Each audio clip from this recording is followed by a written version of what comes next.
Hello guys, বর্তমানে বাংলাদেশে মিজানুর রহমান আজহারী এবং ইউনূস সাহেবের মধ্যে বাংলাদেশের প্রধানমন্ত্রী হওয়ার জন্য কে যোগ্য এবং জনগণ কাকে চায় বাংলাদেশের প্রধানমন্ত্রী হিসেবে, এ সকল তথ্য জুড়ে থাকছে আজকের ভিডিও।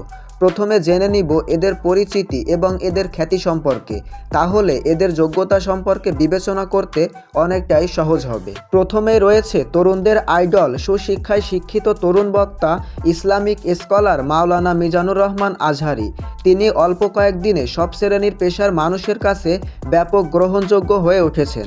বর্তমানে যে কয়জন ইসলামী চিন্তাবিদ রয়েছে তাদের মধ্যে তিনি অন্যতম। মিজানুর রহমান 1990 সালের 26শে জানুয়ারি ঢাকার ডেমরায় জন্মগ্রহণ করেন।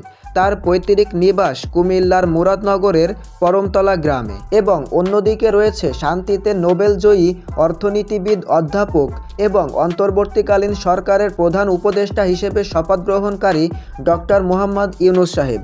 মোহাম্মদ ইউনূস 1940 সালের 28 জুন ব্রিটিশ ভারতের বাংলা প্রেসিডেন্সির চট্টগ্রামের হাটহাজারী এলাকার বাথুয়া গ্রামে একটি বাঙালি মুসলিম পরিবারে জন্মগ্রহণ করেন। মিজানুর রহমান ঢাকার ডেমরায় অবস্থিত দারুন নাজাত সিদ্দিকিয়া কামিল মাদ্রাসা থেকে 2004 সালে দাখিল পরীক্ষায় জিপিএ 5 পেয়ে উত্তীর্ণ হন। 2006 সালে আলিম পরীক্ষায় গোল্ডেন জিপিএ 5 লাভ করেন। 2007 সালে ইসলামিক ফাউন্ডেশন আয়োজিত মিশর সরকারের শিক্ষাবৃত্তি পরীক্ষায় প্রথম স্থান অধিকার করে মিশরের আল আজহারি বিশ্ববিদ্যালয়ে আন্ডার গ্রাজুয়েট করার জন্য মিশরে যান। সেখান থেকে ডিপার্টমেন্ট অফ তাফসির অ্যান্ড কোরআনিক সায়েন্স থেকে 2012 সালে শতকরা 80% সিজিপিএ নিয়ে অনার্সে উত্তীর্ণ হন। মিশরে 5 বছর শিক্ষাজীবন অতিবাহিত করার পর 2013 সালে মালয়েশিয়া যান। সেখানে গার্ডেন অফ নলেজ খ্যাত ইন্টারন্যাশনাল ইসলামিক ইউনিভার্সিটি থেকে পোস্ট গ্র্যাজুয়েশন সম্পূর্ণ করেন। ওই বিশ্ববিদ্যালয়ের department of Quran and Sunnah studies থেকে 2016 সালে পোস্ট গ্র্যাজুয়েশন শেষ করেন। মাস্টার্সে তার জিপিএ ছিল 3.82 আউট অফ 4।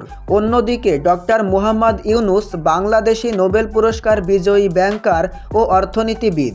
তিনি চট্টগ্রাম বিশ্ববিদ্যালয়ের অর্থনীতি বিভাগের শিক্ষকতা করতেন।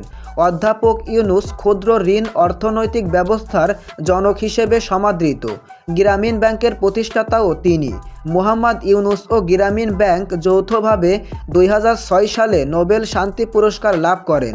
ডক্টর ইউনূস বিশ্ব খাদ্য পুরস্কার সহ বহু জাতীয় ও আন্তর্জাতিক পুরস্কার পেয়েছেন। 1944 সালে তার পরিবার চট্টগ্রাম শহরে চলে আসে এবং তিনি তার গ্রামের স্কুল থেকে লামাবাজার প্রাথমিক বিদ্যালয়ে চলে যান।